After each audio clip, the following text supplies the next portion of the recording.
Which team is more likely to make a return to the conference finals, the Lakers or the Miami Heat?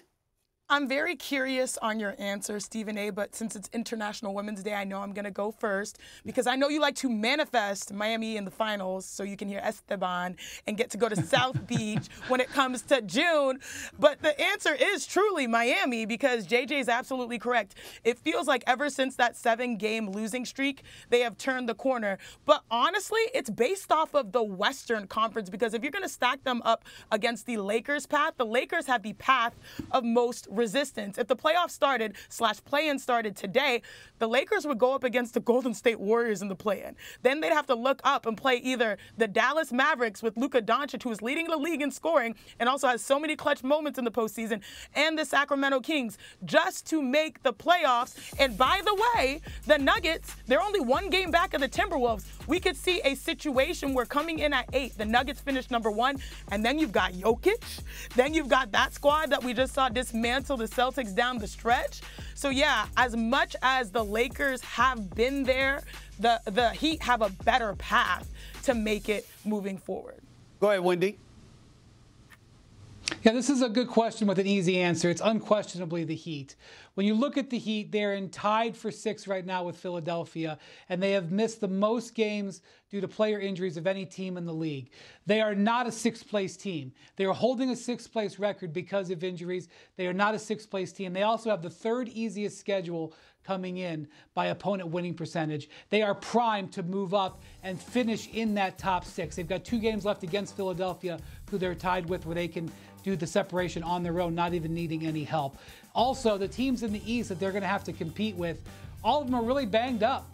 And, you know, I can't predict injury futures, but Miami is getting healthier. All those teams are getting more injured. And you look at the Lakers, I don't see them getting into the play-in or getting out of the play-in. I don't see them getting into the top 6. So the path for the Heat is going to be easier. They're a better team than their record shows. The Lakers are more accurate to the record that they've had because they've generally been healthy with their star players. I think it's a no-brainer that the Heat, I think it would be hard. They'd have to pull some upsets, but I think the Heat have the better shot. Well, far be it for me to be the contrarian amongst you both, but I'm going to say, although I sincerely wish that you are right, because you are absolutely telling the truth when everybody and their mama knows where I want to be come May and June, it's Miami. Ain't no doubt about it. However, I would say to y'all that even though the path is easier, it still doesn't mean that I'm going to say that it's more likely for the Heat to get to the conference finals than the Los Angeles Lakers, because let's engage in a hypothetical here because we're allowed to, because the standings are not finite. It's a situation right now where if you're the Los Angeles Lakers and you get to avoid playing Denver until the conference finals per se, who in the West can't be had? Who else has stood out? When the Lakers have gone against OKC, we've seen what they've been able to do with them. They've got the size to some degree to match up with Minnesota, and now Karl-Anthony Towns is out. Sacramento can score in bunches on anybody, as they show us time and time again, but they can't defend the way that we would like them to. Oh, Golden State keeps going through one thing after another.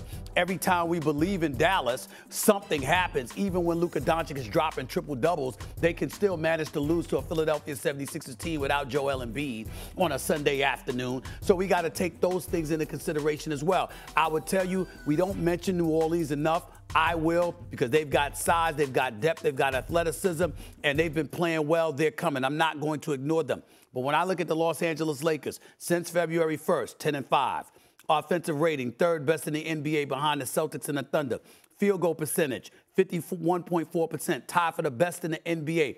3-point shooting, 40.1%, 3rd best in the NBA. Assists per game, 5th best in the NBA, and turnovers per game, 10.4, 2nd fewest. Now, they can't stop a cold in terms of their backcourt defensively with D'Angelo Russell and Austin Reeves. That's problematic, and I get that. And Anthony Davis has to step up because LeBron James has been doing everything but gift-wrapped in him being the damn #1 option and the face of the franchise and the best guy on the team, and he doesn't seem to want to take it in big games the way we would like him to. But in the end, when you look at the Western Conference, I just say to myself, other than Denver, who could you look at the Lakers and say the Lakers can't take? When I look at Miami and I look at Jimmy Butler, Bam Adebayo, Tyler Hero, they've only been on the court with one another 21 of 62 games this year. There's some cohesiveness they would have to work out. They ranked 22nd in the league in offensive efficiency and 25th in rebounds per game. Looking at all of those things for Miami,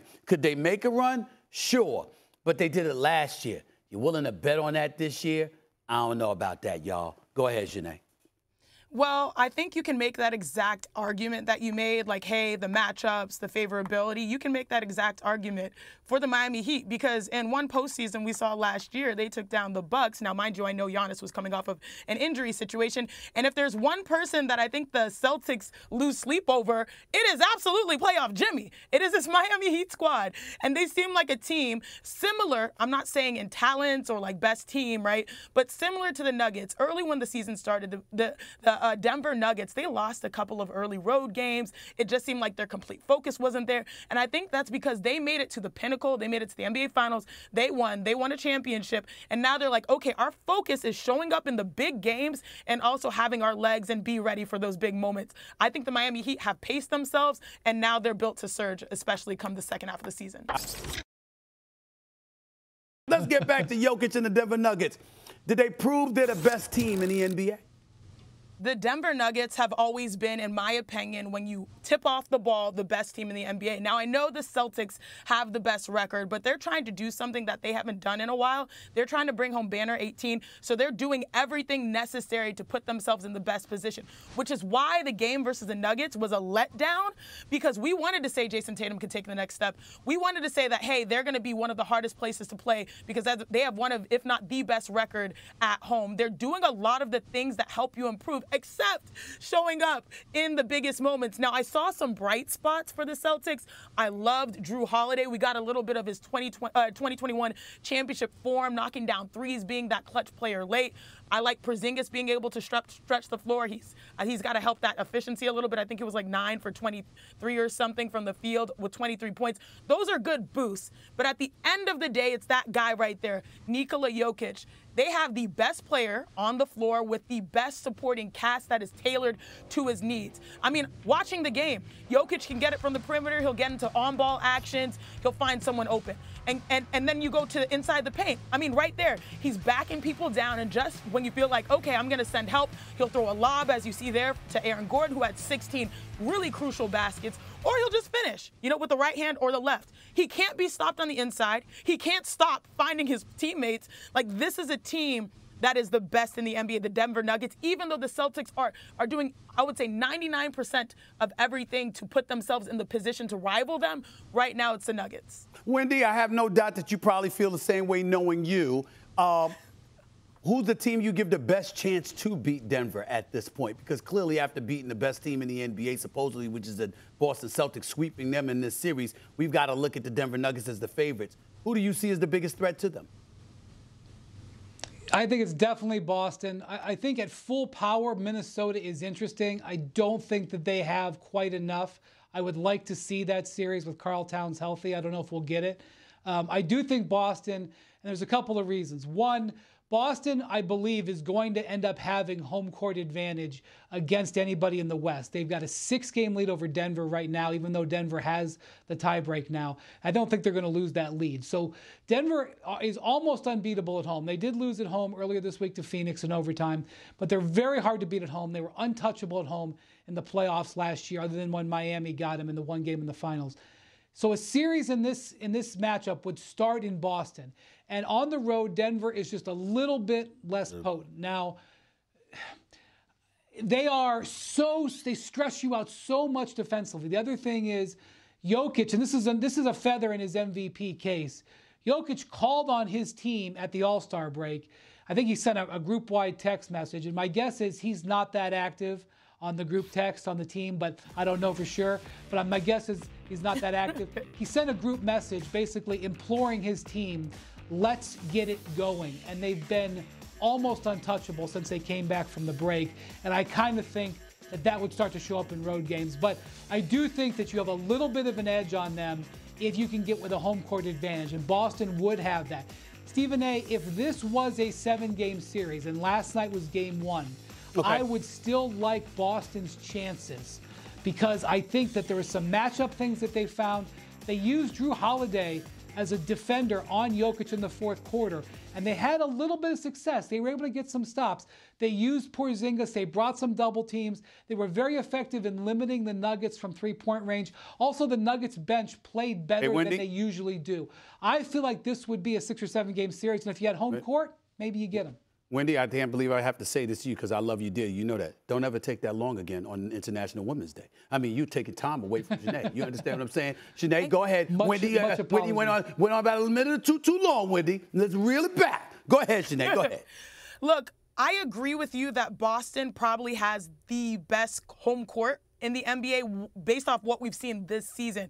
We've seen, I mean, we're coming off of not too long ago. I know people remember the Cavs and people remember the Nuggets, but I know people should remember also the Golden State Warriors. Yes, the Warriors are not the Warriors of 3 or 2 even so years ago, but still they have a very potent home court, which you're right, that could be the equalizer. But what I will say is this, the Nuggets have wins twice against Boston. OKC, they've beaten the Clippers, and you're looking at when they show up in those games, how do they handle it? They've handled the Celtics twice. Now, maybe, and I learned this from Becky Hammon yesterday, we asked the question, when you're going into an NBA Finals, matchup, she says that coaches don't really necessarily show all of their cards. Maybe that's what's happening with the Celtics. They're experimenting. They're exploring what's the best way for us to defend Jokic. And maybe sometimes those plays resulted in Jokic scoring or Jokic finding Gordon, which we found quite a bit down the stretch. And maybe they're not putting so much emphasis on this one loss and they're trying to find ways to win when it matters most. But still, when I see the head-to-heads, you just see a Jokic that's able to slice and dice them just comfortably, whether that was in Boston not too long ago or at home in Denver, where their home court is just as, or if not maybe a little bit based off of this year, a little less.